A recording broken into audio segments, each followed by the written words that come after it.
Assalamualaikum semua. Hari ini saya nak menggunakan public transport di Kuala Lumpur.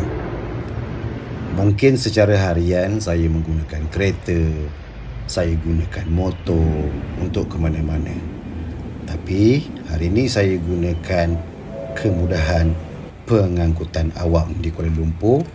Salah satunya adalah LRT.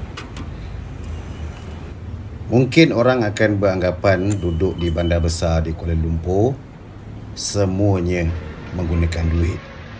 Tapi kalau kita tahu cara, ada solusi untuk kita berjimat.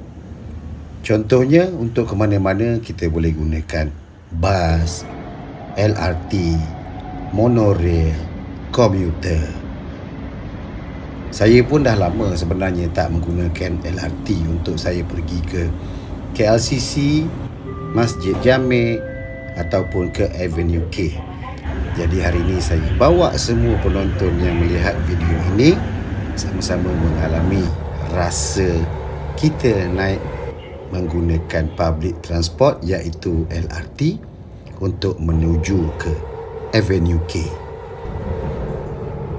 Mungkin ramai yang di luar sana masih lagi beranggapan public transport yang terdapat di Kuala Lumpur ni kurang memuaskan.